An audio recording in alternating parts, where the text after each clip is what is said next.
त्यातली लूट ही दिल्लीत द्यायची असा पूर्वीचा तो एक रिवाज आहे. तो ह्या केंद्र सरकारच्या बादशहांनी कायम ठेवला. महाराष्ट्रामध्ये त्यांनी सुभेदार नेमला, तो महाराष्ट्र लुटतोय आणि आधीच्यापेक्षा जास्त माल दिल्लीला देत असल्यामुळे मोदी खुश होणारच. मोदींना खुश व्हायला काय हवंय? महाराष्ट्र लुटला जातोय, महाराष्ट्र तोडला जातोय, महाराष्ट्र बदनाम होतोय आणि मोदी खुश होतात. मोदींचे ते स्वप्नच आहे ना की महाराष्ट्राची लूट व्हावी, महाराष्ट्र खतम व्हावा. पण मी एका अत्यंत गंभीर विषयाकडे आपल्याला लक्ष वेधतोय. काल मी आपल्या माध्यमातून असं पाहिलं की या राज्याचे गृहमंत्री देवेंद्र फडणवीस यांची सुरक्षा व्यवस्था अचानक वाढवली आणि मला धक्का बसला. मला चिंता वाटू लागली आम्हाला सगळ्यांना. राज्याच्या गृहमंत्र्यांना अचानक स्वतःची सुरक्षा स्वतःच वाढवली आणि काय ते फोर्स 1 काय कमांडो फोर्स 1चे सगळे अत्याधुनिक शस्त्र घेतलेले लोक त्यांच्या घराला गराडा घालून बसले. हा काय प्रकार आहे? हा या राज्याचा गृहमंत्री सुरक्षित नाही आणि गृहमंत्री स्वतःच आपली सुरक्षा वाढवतोय हवी तशी. फोर्स 1चे कमांडो सागर बंगल्यावर, फोर्स 1चे कमांडो नागपूरच्या घराबाहेर, फोर्स 1चे कमांडो फडणवीस यांच्या कुटुंबियासोबत, फोर्स 1चे कमांडो देवेंद्र फडणवीस यांच्या भोवती कोंडाळा करून बसलेले आहेत. महाराष्ट्राला चिंता वाटते. या राज्यामध्ये कायदा सुव्यवस्था नाही किंवा अघटित घडू शकेल काय याची आमच्या मनामध्ये पालचूक चुकली. फडणवीस यांना कोणापासून धोका आहे? ते राज्याचे गृहमंत्री आहेत ना, देवाभाऊ आमचे. त्यांना नक्की कोणापासून सुरक्षा हवी आणि कोणापासून धोका आहे? मुख्यमंत्र्यापासून धोका आहे का?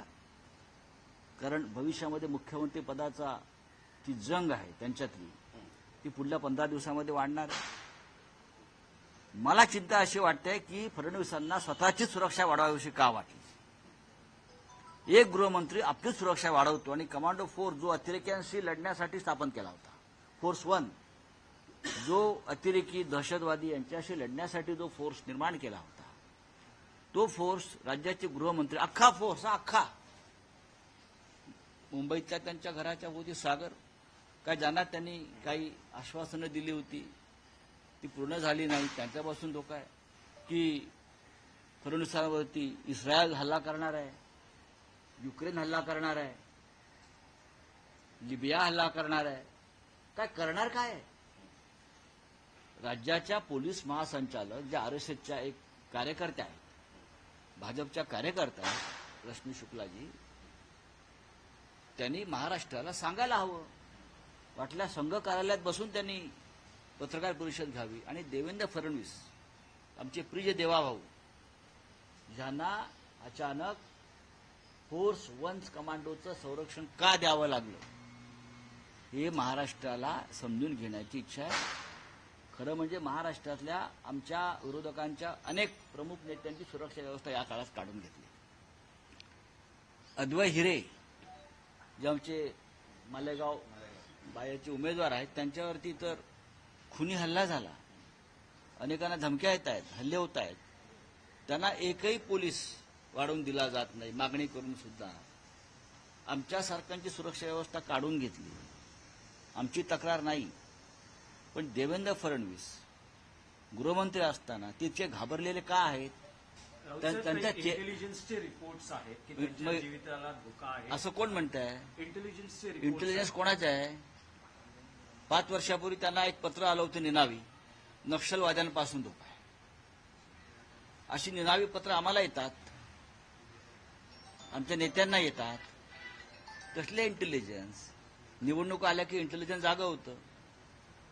मग या सगळ्या गोष्टी घडत असणार आहे. मलाही चिंता वाटते. इंटेलिजन्स का युक्रेन हल्ला करणार आहे का?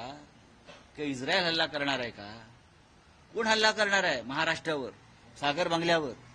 की सगळा फोर्स 1 हा एकाच गृहमंत्र्याच्या मागे लागलेला आहे. अत्यंत गंभीर गोष्ट आहे. आणखी एक मुख्यमंत्र्यांच्या मुलाखतीतलंच त्यांचं उत्तर आहे. ते म्हणतात की मी मोदींना मानतो आणि यासाठी मानतो की त्यांनी स्वकर्तृत्वावर स्वतःला सिद्ध केलं. म्हणजे काय केलं? म्हणजे काय? स्वकर्तृत्वावर सिद्ध केलं म्हणजे काय केलं हे त्याने एकदा मुख्यमंत्र्यांनी एक त्यांचं लेक्चर आम्ही ठेवू, व्याख्यान ठेवू आम्ही रिटायरमेंट नंतर त्यांच्या. नाही, त्यांचं असं म्हणणं आहे की मोदी जेव्हा जेव्हा महाराष्ट्रात येतात काहीतरी देऊन जातात. 5 लाखाचे उद्योग महाराष्ट्रात आले, 5 लाख कोटीचे. दाखवा बा कोणता उद्योग आला. परवा टाटा एअरबसचा प्रकल्प 30,000 कोटीचा, 10,000 लोकांना रोजगार देणारा, नागपुरातून हा कुठे गेला? वडोदरा, गुजरातला गेला. ही मोदींची देणगी आहे का महाराष्ट्राला? आमच्या हक्काचं ओरबडायचं आणि इथे आलं होतं आमच्या तोंडावरती काहीतरी फेकून जायचं. महाराष्ट्र का भिकारी आहे का?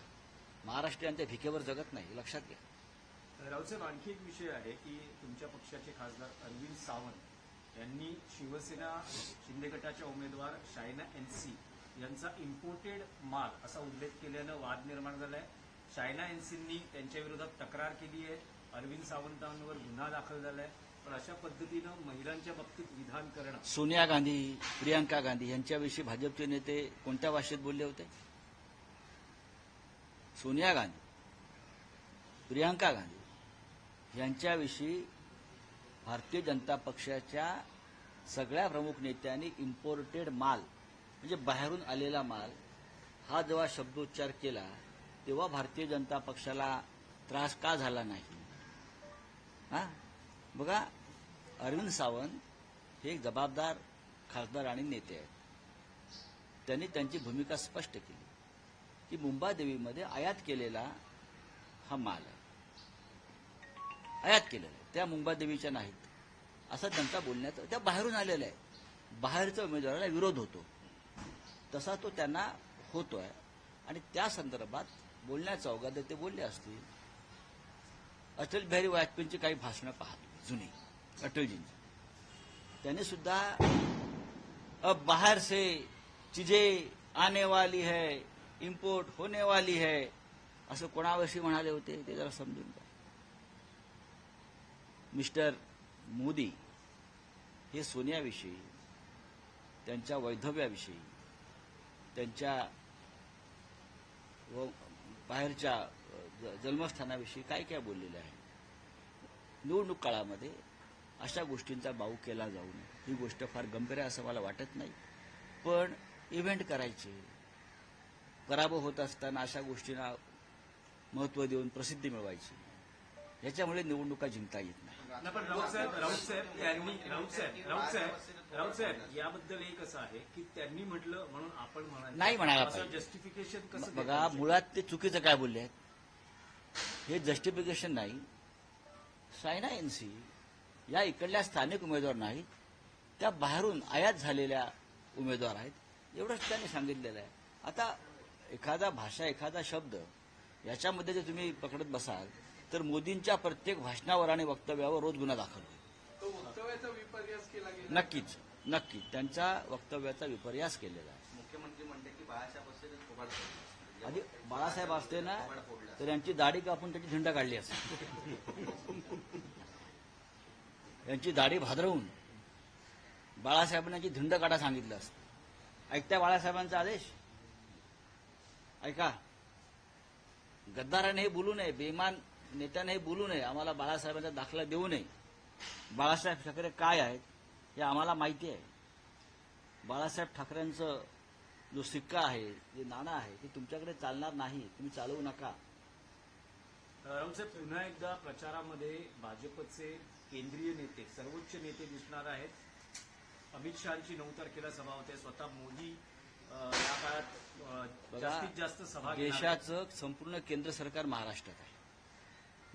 मोदींच्या 15 सभा आहेत जवळजवळ, रोड शो वगैरे.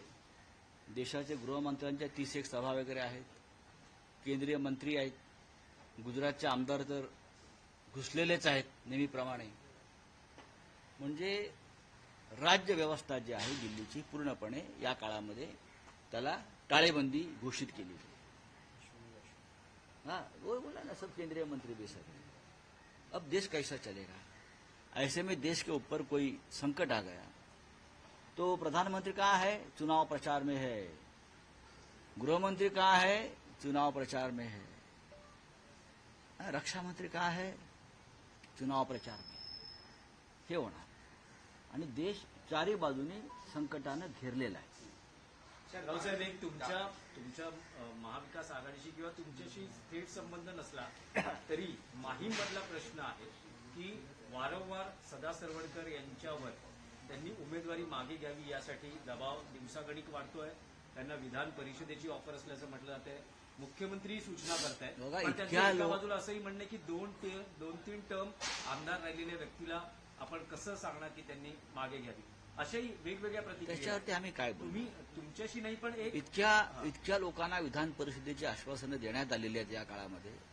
मला असं वाटतं की 100 जणांसाठी एक वेगळी विधान परिषद महाराष्ट्रात तयार करावी लागेल. वेगळी ज्यांना आश्वासनं दिलेली आहेत, विधानसभेची, आमदारकीची, खासदारकीची, विधान परिषदेची, ती या 80 विधान परिषदेच्या सभागृहात पूर्ण होऊ शकत नाही. त्याच्यामुळे अशा लोकांसाठी एक वेगळी विधान परिषद सातारला दरेगावात निर्माण करावी लागेल. दरेगावात एक विधान परिषद बांधावी, हेलिकॉप्टर व्यवस्था त्या काळात ठेवावी आणि त्यांनी तिथे ती विधान परिषद चालवावी. पण सर, यामध्ये राज ठाकरे यांची कुठेतरी गोची झाली असं कळतंय का? कारण महायुतीला त्यांनी बिनशर्त पाठिंबा दिला. आता मुख्यमंत्री म्हणतायत की मनसेनं आम्हाला विश्वासात न घेता उमेदवार दिला. मी त्याच्यावरती कसं काय व्यक्त करू? त्यांचं बंद दाराआड काय डील होतं, काय गुप्तगू होतं, हे डील आहे. खरं म्हणजे राज ठाकरे यांनी जो निर्णय घेतलेला आहे त्या निर्णयात कोण कोण सामील आहे याच्याविषयी माझ्याकडे पक्की माहिती आहे. पण असं आहे की शेवटी मी त्याच्यावरती योग्य वेळी बोलेन. पण सध्या काय ते तुमचं शिंदे गट, त्यानंतर भारतीय जनता पक्ष आणि मनसे या तिघांमध्ये जी काय राऊंड टेबल कॉन्फरन्स सुरू आहेत, गुप्त बैठका सुरू आहेत, त्या चालत राहू द्या. नाही, पण रावसाहेब असं दिसतं आहे की माहीममध्ये भाजप कार्यकर्ते सदा सरवणकरांचा प्रचार करणार नाहीत, कारण तसे थेट मी तुम्हाला एका वाक्यात सांगतो, दादर माही मतदारसंघ हा शिवसेनेचा बालेकिल्ला आहे. कोणीही लढू द्या, तिथे शिवसेनेचे उमेदवार महेश सावंत हे 15 ते 20 हजार मतांनी विजयी होत आहेत. साहेब तुम्हाला- हा- साहेब, हा एवढा कॉन्फिडन्स कशाच्या जोरावर आहे? हा कॉन्फिडन्स का म्हणजे कारण लोकसभेत तर तुमचा तिथे जे मतांचं गणित दिसतंय ते तुम्ही मागे आहात, तर असं एवढा मोठा नाही, कॉन्फिडन्स बघा, अनेक ठिकाणी मागे पुढे अनेक ठिकाणी आम्ही मागे किंवा पुढे आहोत. पण ही विधानसभा निवडणूक आहे, ही महाराष्ट्र राज्याच्या भविष्याची निवडणूक आहे. त्याच्यामुळे आम्हाला जनमताचा कौल काय आहे आम्हाला माहिती आहे. आम्ही लोकसभा निवडणुकीत 7 ते 8 हजारांना जिथे साधारण मागे पडलेलो आहोत माझ्या माहितीप्रमाणे. सर, आणि हां. त्याच ठिकाणी पालिकेने आता कारवाई केलेली आहे. जसे की अनिल देसाई यांनी जी कंप्लेंट केली होती की शिवाजी पार्कच्या ठिकाणी जी सजावट होती ती अमित ठाकरे यांच्या खर्चामध्ये नाही, नाही, त्यांनी एक- कंदील वगैरे उतरवलेले आहेत. त्यांनी एक आचारसंहितेचा तांत्रिक मुद्दा उपस्थित केला. त्यांनी दीपोत्सव बंद करा असं कुठेही सांगितलेलं नाही.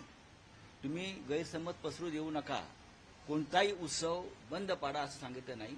तिथे जर राजकीय प्रचार एखादा पक्ष करत असेल तर तो निवडणूक खर्चामध्ये त्याचा खर्च तुम्ही सामील करा, एवढ्याच प्रकाराशी आमचा संबंध आहे. राऊसाहेब, जसे मोदी प्रचारानिमित्त महाराष्ट्रात येत आहेत तसेच राहुल गांधी येत आहेत. 6 तारखेला महाविकास आघाडीची संयुक्त पहिली सभा होते आहे.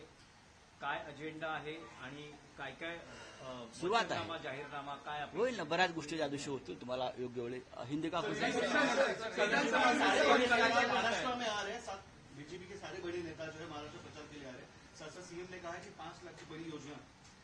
बात ऐसी है भाई, जहां चुनाव वहां मोदी जी, अमित शाह जी, ये 10 साल का समीकरण बन गया.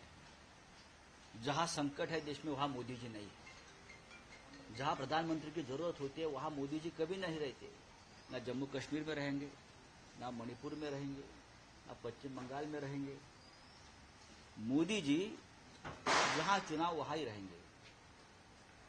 अब प्रधानमंत्री से लेकर गृहमंत्री तक पूरा केंद्रीय सरकार महाराष्ट्र में काम करेगा आकर 1 महीने के लिए. ऐसे समय अगर देश के संकट आता है कोई देश पर, सीमा पर कोई गड़बड़ होती है, भारतीय सीमा पर, तो हम पूछेंगे भाई प्रधानमंत्री जी कहाँ है, गृहमंत्री जी कहाँ है, रक्षा मंत्री कहाँ है. तो हमें सुनना पड़ेगा भाई वो तो चुनाव प्रचार में बिजी है महाराष्ट्र. ये 10 साल से हुआ है। पूरी सरकार लगा देते हैं एक राज्य की चुनाव। जब प्रधानमंत्री आते हैं तो पूरी यंत्रणा, चाहे पुलिस हो, चाहे ईडी हो, चाहे सीबीआई हो, वो पीएम साहब के पीछे पीछे घूमती है और पीएम जहां इशारा करेंगे उनको धर दबोच देगी उस वक्त। तो प्रधानमंत्री आएंगे, में सरकार प्रचार करेगी, सरकारी खर्चे से प्रचार होगा। ये चुनाव आयोग ने उस बारे में संज्ञान लेना चाहिए। अरविंद सावंत को लेकर बीजेपी ने कहा है कि महिला को अपमान किया जा रहा है। कोई अपमान नहीं हुआ है। अरविंद सावंत जी हमारे एक बहुत ही बुजुर्ग हमारे साथी और नेता है, सांसद है। क्या कहा अरविंद जी ने? अरविंद जी ने इतना ही कहा है, ये जो कि भाजपा की महिला उम्मीदवार है, वो इस क्षेत्र में मुंबा देवी में बाहर से आई है, इंपोर्टेड माल है। अगर इंपोर्टेड माल है बाहर का, तो उसमें महिला का अपमान कहाँ हुआ? आप सोनिया गांधी जी के बारे में क्या कहा था, प्रियंका जी के बारे में क्या कहा है आपने? हा? आप एक बार इतिहास खंगाल लीजिए 10-15 साल का, आपको पता चलेगा। ये राजनीतिक इवेंट्स करते हैं लोग। बाहर का माल है तो बाहर का माल है ना, इंपोर्टेड है। बाहर से अगर कोई व्यक्ति चुनाव लड़ती है तो उसको लोग कहते हैं बाहर से आई व्यक्ति है, यहाँ की नहीं है, स्थानिक नहीं है, भूमिपुत्र नहीं है, ये भूमि कन्या नहीं है। इतना ही तो कहा है, तो उसका इतना इश्यू करने की जरूरत नहीं है भाई।